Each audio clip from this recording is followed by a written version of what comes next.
ब्रह्मपुत्र। ये नाम सुनते ही दिमाग में एक बहुत बड़ी और बलवान नदी का ख्याल आता है। इसकी विशालता और शक्ति का कोई मुकाबला नहीं है। यह नदी अपने आप में एक अद्वितीय प्राकृतिक चमत्कार है। यह नदी बहुत सालों से हमारी संस्कृति और जिंदगी का एक अहम हिस्सा रही है। इसके किनारे बसे गांवों में जीवन की धड़कन है। यहाँ के लोग अपनी रोजमर्रा की जिंदगी में इस नदी पर निर्भर हैं। लेकिन क्या आप जानते हैं कि यह बड़ी नदी कहां से शुरू होती है?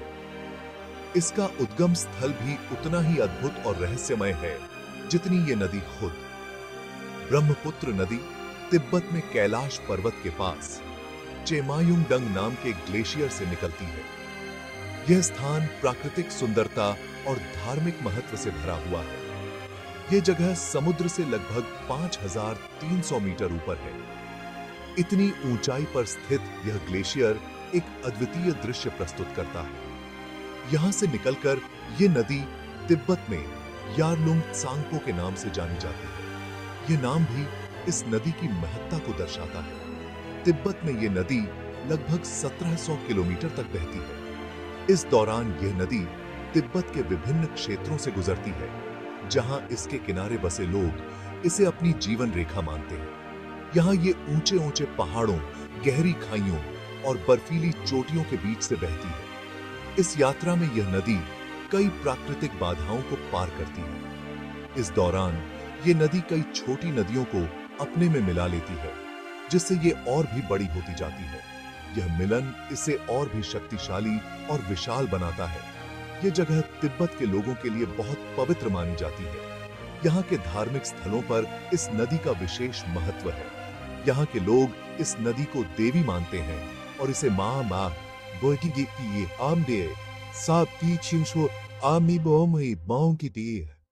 ब्रह्मपुत्र कहते हैं। उनकी आस्था और श्रद्धा इस नदी के प्रति अटूट है, जो इसे और भी विशेष बनाती है। तिब्बत से निकलकर ब्रह्मपुत्र नदी इंडिया के अरुणाचल प्रदेश में आती है। यहां इसे सियांग कहते हैं। अरुणाचल प्रदेश में ये नदी घने जंगलों और पहाड़ों के बीच से बहती है। अरुणाचल प्रदेश के बाद ये नदी असम में प्रवेश करती है। असम में ब्रह्मपुत्र नदी अपने पूरे शानदार रूप में दिखाई देती है। यहाँ ये बहुत बड़े मैदानों में बहती है और कई छोटी नदियों में बंट जाती है। असम में ब्रह्मपुत्र नदी लगभग 720 किलोमीटर लंबी है। यहां से ये बांग्लादेश में जाती है, जहां इसे जमुना कहते हैं। बांग्लादेश में ये नदी गंगा नदी की एक बड़ी सहायक नदी पद्मा नदी में मिल जाती है। आखिर में ये मिलन स्थल बंगाल की खाड़ी में जाकर मिलता है। ब्रह्मपुत्र नदी बस एक नदी नहीं है, बल्कि ये 3 देशों चीन, इंडिया और बांग्लादेश को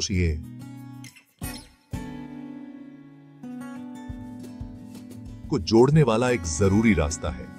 ये नदी इन देशों के बीच सांस्कृतिक और आर्थिक संबंधों का प्रतीक है, जो सदियों से इनकी सभ्यताओं को समृद्ध करती आई है। ये नदी इन तीनों देशों के लाखों लोगों के जीने का सहारा है। इसके किनारे बसे गांव और शहर इस नदी पर निर्भर हैं, जो उनकी रोजमर्रा की जरूरतों को पूरा करती है।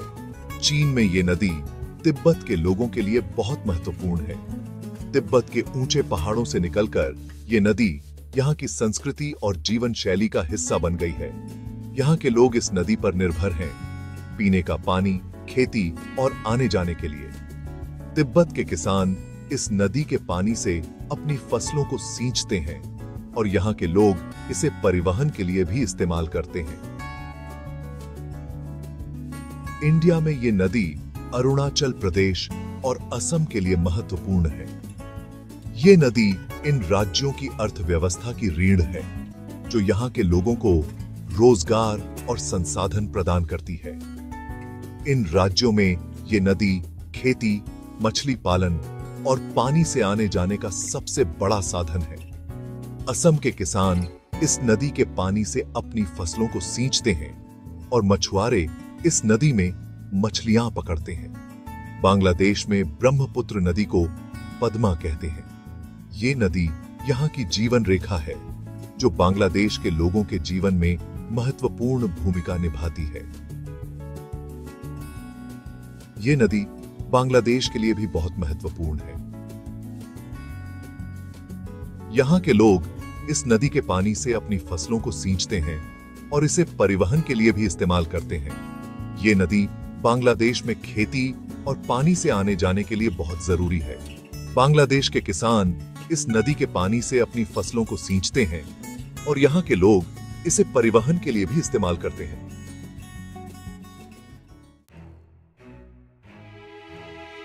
ब्रह्मपुत्र नदी अपने साथ बहुत सारे तोहफे लाती है। यह नदी भारत के उत्तर पूर्वी हिस्से की जीवन रेखा है और इसे यहाँ के लोग बहुत सम्मान और प्यार से देखते हैं। ये नदी अपने आसपास की जमीन को उपजाऊ बनाती है, जिससे खेती अच्छी होती है। यहाँ के किसान इस नदी के पानी से अपने खेतों को सींचते हैं और धान, गन्ना और अन्य फसलों की अच्छी पैदावार करते हैं। ये नदी मछली पालन के लिए भी अच्छी है और यहाँ कई तरह की मछलियां मिलती हैं। मछुआरे दिन रात मेहनत करके ताजी मछलियां पकड़ी रहते हैं, जो यहाँ के लोगों के भोजन का एक महत्वपूर्ण हिस्सा है। ब्रह्मपुत्र नदी पानी से आने जाने का एक अहम साधन है। यहाँ के लोग नावों का उपयोग करके एक जगह से दूसरी जगह जाते हैं, जिससे उनका जीवन आसान हो जाता है। ये नदी व्यापार करने के लिए एक कुदरती रास्ता देती है। मालवाहक जहाजों के माध्यम से यहाँ से सामान एक जगह से दूसरी जगह भेजा जाता है, जिससे व्यापार को बढ़ावा मिलता है। नदी के किनारे बसे कई शहर और कस्बे इसी नदी पर निर्भर हैं। यहाँ के लोग अपने दैनिक जीवन में इस नदी का उपयोग करते हैं और यह उनके जीवन का अभिन्न हिस्सा है। नदी के आसपास के इलाकों में कई नेशनल पार्क और अभयारण्य हैं, जो अपनी अलग तरह की प्रकृति के लिए जाने जाते हैं। काजीरंगा राष्ट्रीय उद्यान इनमें से एक है, जो अपनी जैव विविधता के लिए प्रसिद्ध है।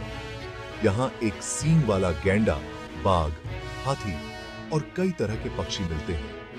ये जीव जंतु इस क्षेत्र की जैव विविधता को और भी समृद्ध बनाते हैं। ब्रह्मपुत्र नदी घूमने के लिए भी बहुत अच्छी है। यहाँ आने वाले पर्यटक इस नदी की सुंदरता और शांति का आनंद लेते हैं। नदी पर नाव चलाना, राफ्टिंग और मछली पकड़ना, ये सब चीजें पर्यटकों को बहुत पसंद आती हैं। यहाँ की प्राकृतिक सुंदरता और रोमांचक गतिविधियां पर्यटकों को बार-बार यहाँ आने के लिए प्रेरित करती हैं।